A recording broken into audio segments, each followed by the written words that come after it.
As diversas escolas de pensamento econômico concordam com a ideia intuitiva de que as variações observadas nos níveis absolutos de preços têm algo a ver com as variações verificadas nos volumes de moeda existentes nas economias, embora haja consideráveis discordâncias no que se refere ao papel específico desempenhado pela moeda na relação causal que conduz aos processos inflacionários, assim como nas diferenças entre os impactos que a moeda produz na economia no curto prazo e no longo prazo e, também, no que diz respeito à própria definição de inflação. O objetivo deste capítulo é o de apresentar, embora resumidamente, o pensamento dos austríacos sobre os importantes fenômenos monetários. Como observou Rothbard, a teoria monetária austríaca virtualmente começa e termina com a monumental teoria de Geldes und der Umlaufsmittel, teoria da moeda e do crédito, de Ludwig von Mises, publicada em 1912. No ano de 1903, um economista especializado em assuntos monetários e influente nos meios acadêmicos, Karl Euferich, lançou um desafio à escola austríaca, no sentido de que, embora Menger, Wieser e B.O. Contrema H.M. Bauer houvessem obtido extraordinários progressos no que se referia à análise do valor e dos mercados, isto é, naquilo que hoje conhecemos como microeconomia, não tinham conseguido o mesmo sucesso no campo dos problemas monetários. De fato, o conceito de utilidade marginal não fora ainda utilizado para explicar a determinação do valor da moeda, que continuava sendo analisada pela metodologia desenvolvida pelos economistas clássicos ingleses, que tratava as questões monetárias em um compartimento isolado, sob um ponto de vista macroeconômico que se separava das teorias da utilidade, do valor e dos preços relativos, desenvolvendo-as mediante conceitos de agregados econômicos, tais como nível geral de preços, velocidades e produto nacional. Em outras palavras, a tradição da teoria quantitativa da moeda, bem como, já nos anos 30, a teoria da preferência pela liquidez, de Keynes e, a partir da década de 50, a reafirmação monetarista da teoria quantitativa e as que se lhe seguiram, como a análise de Philippe Kagan sobre a demanda de moedas sob condições de hiperinflação, fixando-se na metodologia da macroeconomia, não conseguiam estabelecer uma base microeconômica para o estudo dos problemas monetários, o que tornava essas teorias, mesmo a importante contribuição de Milton Friedman, um tanto desligadas da ação humana observada no nível dos indivíduos, que é fundamental para que a ciência econômica tenha aplicabilidade ao explicar o mundo real. A única exceção, embora parcial, a esse desligamento fica por conta dos trabalhos desenvolvidos, a partir do final dos anos 60, por Robert Lucas, Thomas Sargent e Neil Alassi, que vieram a constituir o que hoje denominamos de nova macroeconomia, ou escola das expectativas racionais, bem como as contribuições de Robert Shkler e Achel Lejeune-Fiwood, nos anos 60 e 70. Pois bem, Mises, em seu citado livro de 1912, que lhe amadurecerá desde 1906, solucionou satisfatoriamente o desafio de Euferich, aplicando a análise da utilidade marginal de Karl Menger, que fora anteriormente utilizada tão somente para explicar a determinação da demanda do consumidor e dos preços de mercado, aos fenômenos da demanda de moeda e do seu valor, o preço. A partir da teoria de Geldes und der Umlaufsmittel, cuja segunda edição, de 1924, integrou as teorias da moeda, do capital e da utilidade marginal para explicar os problemas da inflação, da recessão e dos ciclos econômicos, os fenômenos monetários passaram a ser analisados em conjunto com os demais fenômenos econômicos, como os da oferta, demanda e preços, sem necessidade de serem isolados nos conceitos de velocidades, níveis gerais de preços ou equações de troca. A contribuição de Mises à teoria monetária começa a partir de sua solução para o problema da circularidade ou círculo austríaco, e de sua demonstração de que a moeda, ao invés de ter sido inventada de modo pré-concebido pelo homem, sob a forma de um contrato social, é uma instituição resultante de ações individuais não intencionais, nas quais os agentes econômicos foram percebendo a superioridade, em termos de geração de estados mais satisfatórios, das trocas indiretas, isto é, as efetuadas mediante a utilização de um meio de trocas, em relação às trocas diretas. Tal meio de trocas, a moeda, é o mais negociável, o mais aceito entre todos os demais bens e o seu desenvolvimento deu-se, para usarmos a linguagem de Hayek, como uma ordem espontânea. Os livros-textos listam como funções básicas da moeda de meio de trocas, a de unidade de contas e a de reserva de valor. A dificuldade, contudo, consiste em saber quais, dentre os diversos ativos financeiros, desempenhando tais funções, possam ser caracterizados como moeda, fato que gerou conhecidas controvérsias entre os economistas.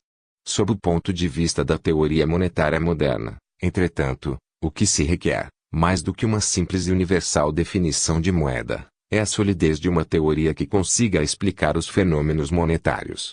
De acordo com a escola austríaca, uma boa teoria monetária deve partir do pressuposto de que a demanda de moeda por parte de um indivíduo depende de suas estimativas a respeito do poder de compra da moeda em termos dos preços de ontem, ou seja, do passado. De fato, cada indivíduo, ao decidir a porção de sua riqueza a ser mantida sob a forma de moeda, liquidez não usada, deve subjetivamente estimar a utilidade marginal de cada unidade monetária, ou seja, seu poder de compra, ou, ainda, seu preço. Ocorre, porém, que o poder de compra da moeda, por sua vez, depende fortemente dos saldos monetários que os indivíduos decidem manter, isto é, de suas demandas individuais do moeda. O problema da circularidade ou círculo austríaco. Eis, então o problema da circularidade, já que a demanda de moeda e, portanto, sua utilidade, depende de seu preço pré-existente, ou poder de compra. Como pode então este ser explicado pela demanda? O leitor deve observar que esta aparente armadilha circular surge somente ao tentarmos aplicar a teoria da utilidade marginal para explicar a determinação do preço da moeda. Ele não existe para os outros bens e serviços, ao estabelecermos nossas escalas de valores para tênis, sorvetes ou canetas, por exemplo. O que importa na determinação da utilidade marginal de cada um desses produtos é sua natureza física e o seu poder de satisfazer necessidades específicas. Isto é, essas valorações não dependem de preços pré-existentes. Na realidade, elas determinam aqueles preços. Com relação à moeda, no entanto, nós a demandamos não para uso direto em consumo, mas para retê-las sob a forma de saldos monetários, com o objetivo de trocá-los por bens e serviços que possamos consumir diretamente. Em outras palavras, não utilizamos a moeda pelo fato dela ser consumida, mas sim porque ela tem um valor prévio de troca, já que ela será permutada com outros bens. A moeda é demandada, portanto, por possuir um poder de compra pré-existente. Sua utilidade não apenas é independente de seu preço de mercado, mas deriva também do fato de que ela tem um preço, ou poder de compra, em termos dos demais bens e serviços. Em linguagem técnica, as utilidades de cada unidade monetária relativamente aos outros bens determinam as demandas individuais e de saldos monetários, isto é, que parcela da riqueza será mantida sob a forma de moeda, relativamente a que será gasta. Mises, aplicando a lei de utilidade ordinal, marginal decrescente e considerando que o uso da moeda existe para fazer frente a futuras trocas, chegou implicitamente a uma curva de demanda de moeda que é decrescente em relação ao poder de compra de cada unidade monetária, que ele denominou de valor objetivo de troca da moeda e que é determinado, nos moldes da análise convencional de oferta e demanda, pela interseção da demanda de moeda com o estoque existente de moeda. Este último, a oferta de moeda, é, em qualquer instante de tempo, nada mais, nada menos que a soma dos saldos monetários individuais. Nenhuma unidade monetária existente deixa de ser possuída por alguém, não podendo, por isso, deixar de estar contida em alguma demanda monetária individual. Contudo, o poder de compra da moeda não é, como se costuma considerar, simplesmente o inverso do nível geral de preços, que é, por sinal, algo que não existe concretamente, já que o que existe são, meramente, preços. O poder de compra, o preço de uma unidade monetária é, na realidade, um conjunto das quantidades de bens e serviços alternativos que essa unidade monetária pode comprar. E, como tal conjunto é específico e é heterogêneo, ele não pode ser simplesmente somado para obtermos uma unidade de preços agregados, ou nível geral de preços. O teorema da regressão de Mises. Mises resolveu o problema da circularidade, cuja aparente insolubilidade fez com que os economistas da Mainstream deixassem de aplicar a análise marginal para determinar o valor da moeda, o que os fez adotar uma postura eurasiana de equilíbrio geral, da qual, por sinal, ainda não se libertaram. Sua solução é conhecida como Teorema da Regressão e foi apresentada na primeira edição de seu tratado Theorie des Geldes und der Umlaufsmittel.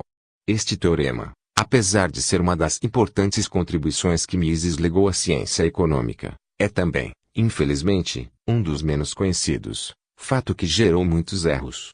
Verifiquemos sua brilhante solução para o problema do círculo austríaco. Em qualquer período de tempo, digamos, no dia D, T, o valor ou poder de compra da moeda é determinado pela interação da oferta de moeda com a demanda de moeda, observadas naquele dia. Esta última, como sabemos, é determinada pela utilidade marginal da moeda para os indivíduos, a qual possui um componente histórico, pois depende do poder de compra, V, existente no dia anterior, isto é, de V, T, 1. Este, por sua vez, fora determinado pela oferta e demanda monetárias no dia precedente, D, T, 2, o qual dependia de V, T, 3, e assim sucessivamente. A solução de Mises para este problema consiste em ir empurrando essa regressão temporal para trás, até o dia, digamos, D, 0, em que a moeda não era usada como meio de trocas, sendo apenas utilizada para consumo direto. O dia D, 1, então, foi o primeiro em que a moeda passou a ser usada como tal, enquanto D, 0, foi o último dia em que a moeda foi utilizada como uma mercadoria comum, digamos, ouro. Portanto, podemos fazer regredir em uma cadeia temporal o valor da moeda em qualquer instante D, T, até D, 1, e, daí, a D, 0. Vemos, então, que a demanda da moeda mercadoria, ouro, no dia D, 1, dependia do poder de compra do ouro no dia anterior, isto é, de V, 0. A regressão temporal deve necessariamente ter um fim, uma vez que a demanda de ouro no dia D, 0, consistia, necessariamente, de seu valor direto para consumo, sem qualquer componente histórico, ou seja, sem influência do preço do ouro no dia D-1. Com isto, Mises solucionou o problema da circularidade, mostrando, adicionalmente, que, diferentemente dos valores dos demais bens e serviços, o valor da moeda tem um importante componente histórico. Além disso, o teorema da regressão mostra-nos que a moeda, em qualquer sociedade, não pode ter sido criada a não ser pelo processo de mercado que caracteriza as trocas, ou seja, a moeda é uma ordem espontânea. Não faz qualquer sentido, portanto, acreditar que se possa criar moeda mediante contratos sociais, ou por imposição dos governos, ou por quaisquer esquemas artificiais propostos por economistas. A moeda surge, como observa Rothbard, organicamente, de dentro do mercado. A partir desse ponto, depois que mostramos, em linhas gerais, o que é a moeda, e o que não é, podemos examinar a teoria monetária da escola austríaca. A teoria monetária austríaca. A rigor, não existem divergências entre os economistas da escola austríaca, os adeptos de Milton Friedman, monetaristas, e os novos clássicos da escola de expectativas racionais, no que se refere ao fato de que a política monetária, e nada mais, seja a causa da inflação. Mises, por exemplo, via como uma ameaça à própria democracia a capacidade que os governos têm de emitir moeda. Também no que se refere aos efeitos das políticas keynesianas de pleno emprego e de sintonia fina, Hayek, Friedman e Sargent concordam quanto ao fato de que são desastrosas, porque geram a aceleração da inflação e o desemprego e, no limite, a hiperinflação. As diferenças mais importantes entre austríacos e monetaristas estão em três importantes hipóteses. A primeira é que a escola austríaca possui uma teoria do capital, algo que não existe nas demais abordagens. A segunda é que os austríacos encaram os mercados como processos essencialmente dinâmicos e, portanto, não utilizam análises de equilíbrio. E a terceira é o contraste entre a fundamentação microeconômica da primeira, que influenciou a escola das expectativas racionais, embora esta não seja subjetivista, e a ênfase macroeconômica da segunda. A visão austríaca é de que os efeitos das variações do estoque de moeda, provocadas por alterações nos fluxos monetários, não são uniformes, afetando desigualmente os preços relativos, a estrutura de capital e os padrões de produção da economia, bem como alterando os níveis de emprego dos fatores produtivos, em um processo que se vai tornando progressivamente mais forte, à medida que o governo, para corrigi-lo, altera a política monetária. Mises já havia mostrado a falaciosidade do conceito de nível geral de preços, ao examinar por que os preços subem, isto é, porque o poder de compra da moeda cai, em resposta a um aumento na oferta de moeda, mantidas constantes as escalas valorativas individuais que determinam as respectivas demandas do moeda, ao invés de seguir o procedimento neoclássico de separar a economia em um setor real e um setor monetário. Ele mostrou que as expansões monetárias afetam desigualmente a estrutura de capital da economia e os diferentes mercados e, portanto, provocam inescapavelmente alterações nos preços relativos. Esta implicação, que refuta a tese neoclássica da neutralidade da moeda, foi posteriormente desenvolvida por Hayek, em diversos trabalhos. Rothbard, para explicar que a moeda afeta diferentemente os preços absolutos, recorre ao que denomina de modelo do anjo Gabriel. A moeda não entra uniformemente na economia, mas, mesmo se fosse assim, como no caso em que o anjo descesse do céu e, de noite, aumentasse os encaixes monetários de todos os habitantes do país em, digamos, 100%, os preços não dobrariam em sua totalidade, alguns mais do que dobrariam, outros subiriam menos do que 100%, outros ficariam constantes e outros poderiam cair.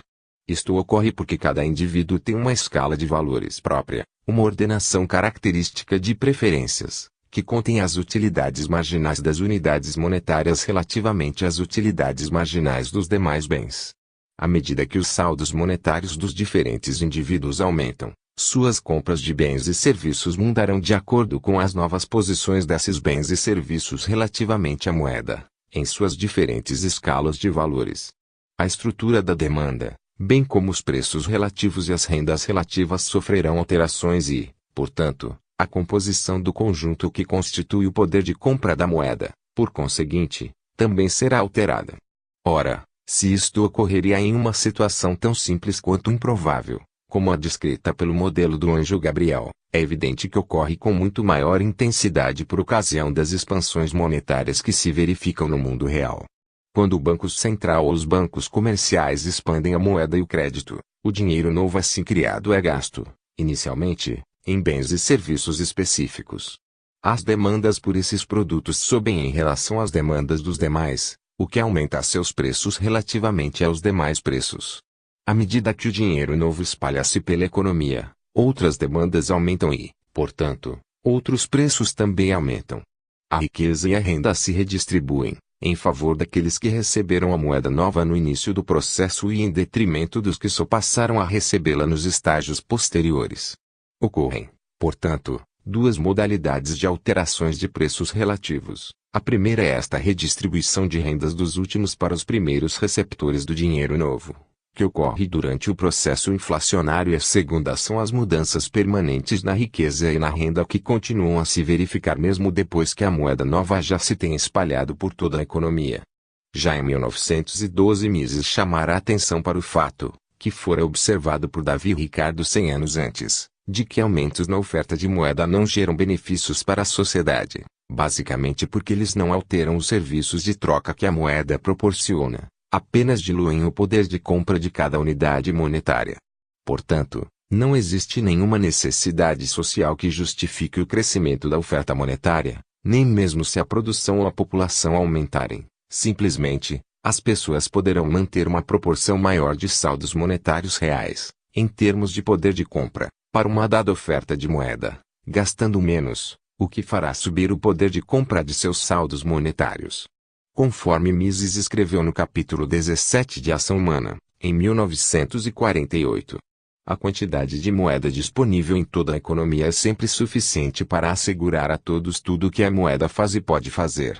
A inflação, que não deve ser entendida simplesmente como um aumento contínuo e generalizado de preços, este é o seu efeito, não a sua causa, mas como uma queda progressiva do poder de compra da unidade monetária e a correspondente elevação dos preços. É um método pelo qual o governo, o sistema bancário que lhe controla e os grupos que lhe favorece politicamente adquirem a capacidade de expropriar parte da riqueza dos demais grupos da sociedade. Portanto, é mais do que aconselhável, é crucial, que a sociedade, mediante o estabelecimento de instituições adequadas, impeça que a política monetária fique sujeita às pressões de natureza política.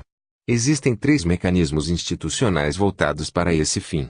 O primeiro, defendido por Mises, é ancorar a moeda ao estoque de ouro dos bancos centrais, isto é, o regime do padrão ouro. O segundo, sugerido por Hayek, consiste na desnacionalização da moeda, em que se estimularia a competição entre as diversas moedas sobre as quais os bancos passariam a ter poder de emissão, de modo que as moedas das instituições bancárias administradas mais eficientemente teriam utilidades marginais maiores do que as emitidas pelos bancos mal administrados e, portanto, seus valores seriam mais elevados do que os das segundas, o que faria o sistema tender para estabilidade.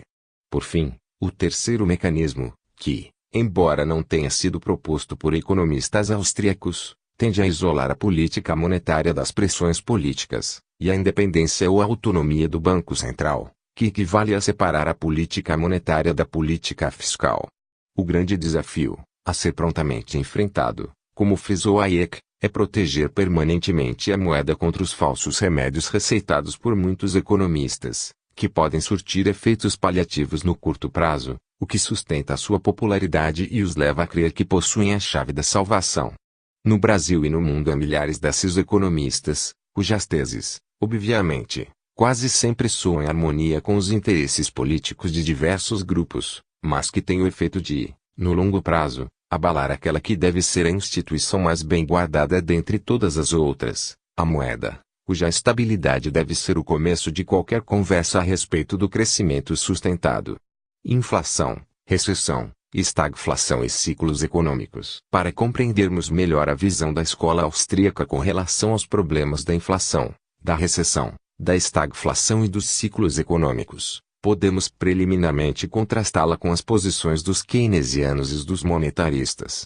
Inicialmente, essas duas escolas admitem implicitamente que o setor real da economia está permanentemente em algum tipo de equilíbrio de longo prazo, em que a política monetária afeta apenas o nível geral de preços e o produto nominal, ou o produto real, sem qualquer efeito sobre a estrutura de produção e a composição do produto real, já que esses modelos não contam com nenhuma teoria do capital, admitem, simplesmente, que o estoque de capital é constante no curto prazo. Os keynesianos, que, de um modo geral, creem que os preços são determinados pelos custos de produção, acreditam que as tentativas de controle da oferta de moeda, ao provocarem aumentos nos custos, aumentarão o desemprego sem reduzir a inflação. Por isso, costumam sugerir controles diretos de custos, via políticas de rendas, como forma de obter estabilidade de preços e pleno emprego. É uma visão míope.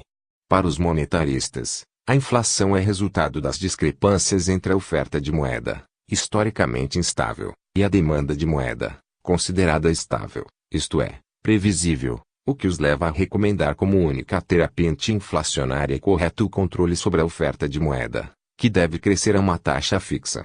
Para Friedman, o desemprego associado aos programas anti-inflacionários não deve ser visto como o remédio para a cura da inflação, mas como um inevitável efeito colateral, resultante de um processo de ajustamento de curto prazo que perdurará enquanto houver discrepâncias entre a inflação observada e as expectativas de inflação. É uma visão correta no que tange à identificação da causa e da solução do problema da inflação, mas, sob a ótica da escola austríaca, é incompleta. Primeiro, por não mostrar como os fluxos monetários alteram os preços relativos. Segundo, por não verificar como esses fluxos alteram a estrutura de capital. E terceiro, por não considerar o mercado como um processo e, portanto, por não conseguir explicar, por seu enfoque macroeconômico e por sua hipótese de uniformidade à la modelo do anjo Gabriel, a natureza das alterações geradas pela moeda nos preços absolutos e nos preços relativos.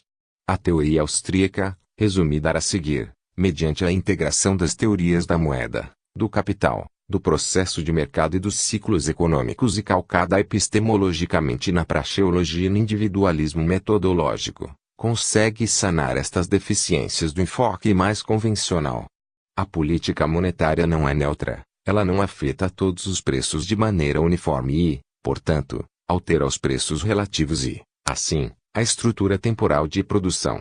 A ideia central é que o dinheiro novo entra em um ponto específico do sistema econômico e, sendo assim, ele é gasto em certos bens e serviços específicos, até que, gradualmente, vai se espalhando por todo o sistema, assim como um objeto qualquer, ao ser atirado na superfície de um lago, forma círculos concêntricos com diâmetros progressivamente maiores, ou como quando se derrama mel no centro de um pires e ele vai se espalhando a partir do montículo que se forma no ponto em que está sendo derramado. Analogias, respectivamente, de Mises e Hayek.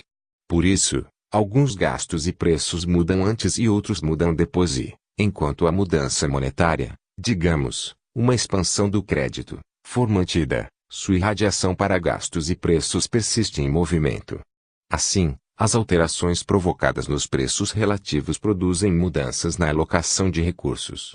Quando ocorre uma expansão do crédito bancário, supondo que as expectativas quanto à inflação futura não existam, as taxas de juros, inicialmente, caem, mantendo-se abaixo dos níveis que alcançariam se o crédito não tivesse aumentado. O efeito disso é que, necessariamente, os padrões de gastos sofrerão alterações. Os gastos de investimentos subirão relativamente aos gastos de consumo corrente e às poupanças. Portanto, a expansão monetária, necessariamente, provoca uma descoordenação entre os planos de poupança e de investimento do setor privado. Esse impacto descoordenador da política monetária é essencial na visão hayekiana, mas não é levado em conta pela teoria macroeconômica convencional. Até que, contudo, nem os keynesianos nem os monetaristas teriam muitos pontos de desacordo. De fato, para os primeiros, ocorreria um excesso do investimento sobre a poupança, o que faria crescer a renda e o produto real, e, possivelmente, os preços, assim que o pleno emprego fosse atingido. Já para os monetaristas, a expansão monetária provocaria aumento na renda nominal e no nível geral de preços e, possivelmente, no produto real, embora apenas no curto prazo, enquanto o processo de ajustamento friedmaniano não se completasse.